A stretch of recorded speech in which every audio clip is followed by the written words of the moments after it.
all the parts of our life we want to work well, perhaps the most important is lifestyle. Mr. Schoaf gave me one of his strongest concepts when he said, "Don't just learn how to earn, learn how to live." And that's what lifestyle is all about, learning how to live. Here's one of the great challenges of life: being happy with what you have while in pursuit of what you want. Now consider this. Some people have plenty of beautiful things filling their days, but they get little happiness from them. Some people have money, but they have trouble finding joy in their lives.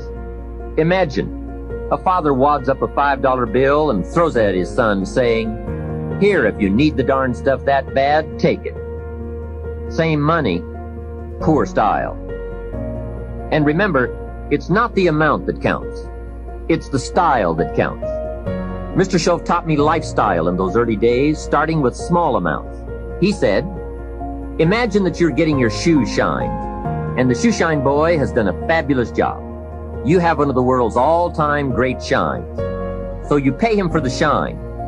Now you consider from the change in your hand what kind of tip to give him.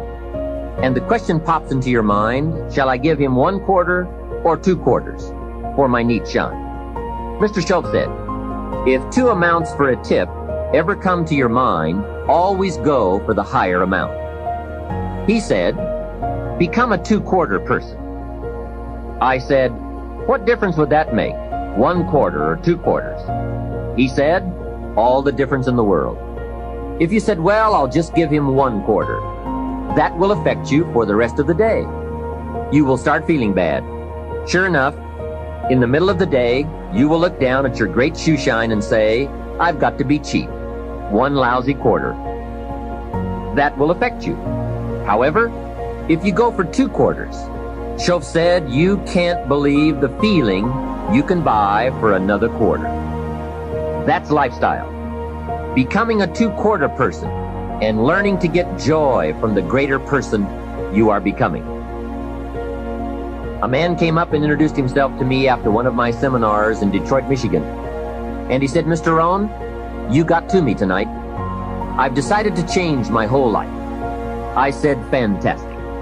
He said, you will hear about it someday. I said, I don't doubt that. Sure enough, a few months later, I was back in Detroit for another lecture. And the same man walked up and said, Mr. Rohn, do you remember me? I said, I do. You are the man who said he was going to change his life. He said, that's me, and I've got to tell you a story. Here's the story he told me. After the last seminar, he said, I started thinking about ways to begin changing my life.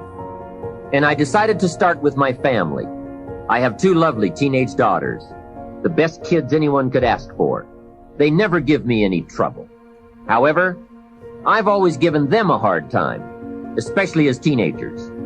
One of the things they dearly love to do is to go to rock and roll concerts, to see their favorite performers. Now, I've always given them a hard time on this subject. They would ask to go, and I would say, no, I don't want you to go. The music is too loud. You'll ruin your hearing. And besides, it's the wrong crowd. I would always give them a hard time. Then they would beg, please, Daddy, we want to go. We don't give you any trouble. We're good girls. Please let us go. Well, after they had begged long enough, I would reluctantly throw them the money and say, okay, if you have to go that bad. So that's where I decided to start to make some changes in my life. Then he said, here's what I did. Not long ago, I saw this advertisement that one of my daughter's favorite performers was coming to town. Guess what I did? I went down to the concert hall and bought the tickets myself. Later that day, when I saw my girls, I handed them this envelope and said, daughters of mine, you may not believe this, but inside this envelope are your tickets to the concert that's coming to town. I knew it was one of their favorites. They could not believe it. Then I told them one more thing. I said, begging days are over. Now my girls really couldn't believe it. Finally, I made them promise not to open the envelope till they got to the concert, and they agreed.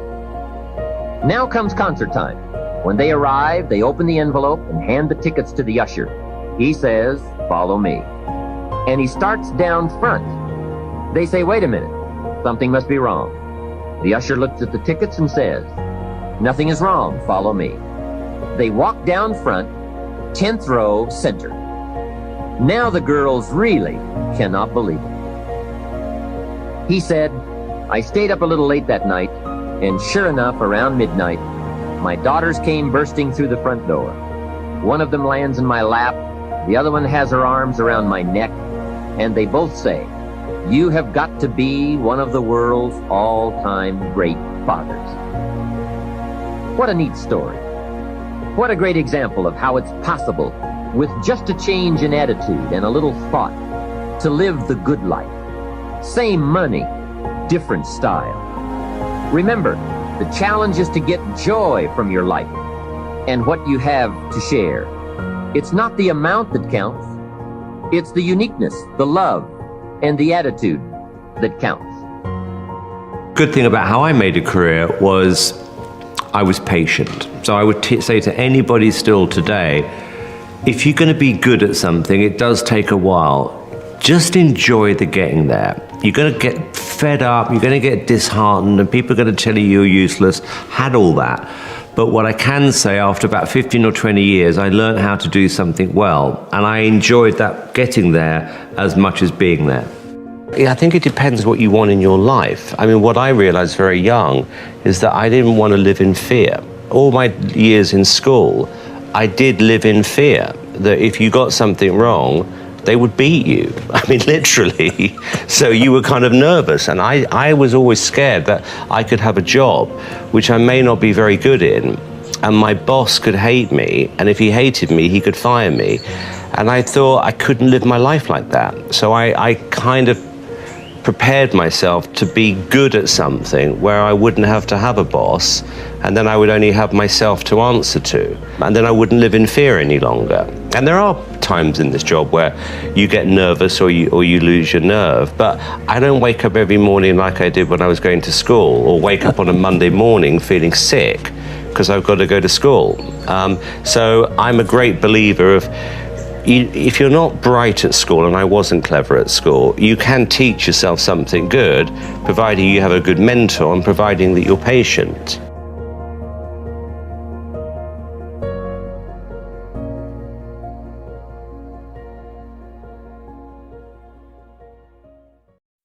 Why do you want to work out? What is your goal? The most important thing is that you have a vision, that you have a goal.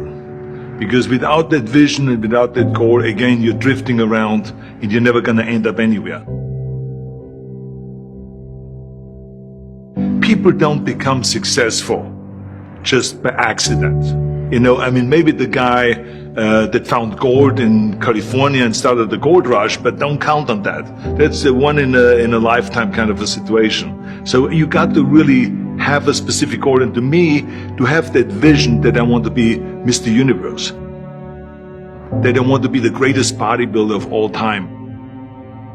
That was a great vision, and that specifically to look like Reg Park and to be up there on that stage and to lift the trophy overhead and to win the championship over and over and over again. So that was a great goal. You have to have a goal. Now, it doesn't have to be that specific goal, but it has to have some goal. This is why I always recommend to people, sit down, take your time, and start thinking about, why do you want to work out? What is your goal? And that can be as crazy as it is. It could be, I want to impress girls. If that's your goal, so be it, but it motivates you. It could be that you're emulating a certain, bodybuilder or a certain football player, a certain boxer, whatever it is. Have those pictures put all over the wall like I did when I was a kid. I put pictures of Reg Park and of Sonny Liston, of boxers and of Ali and of powerlifters and weightlifters all over my bedroom, wall. So that every day when I go to sleep, every day when I wake up, I look at those pictures and they motivate me. You need that motivation, and then therefore you have this kind of imprint in front of you all the time, and you know exactly what you're chasing. people always came up to me and says, why are you smiling? You're working out 5 hours a day. You're doing the same as the other guys, but the other guys have a sour face. They're pissed off that they have to do another rep or another set or something. I looked forward to another 1,000 reps of sit-ups. I looked forward to another 500 pounds of leg press or squat. I looked forward to doing more and more curls until my arms fall off. Why? Because I knew that every rep that I did and every set that I did and more weights that I lifted, I get one step closer to turning that vision into reality.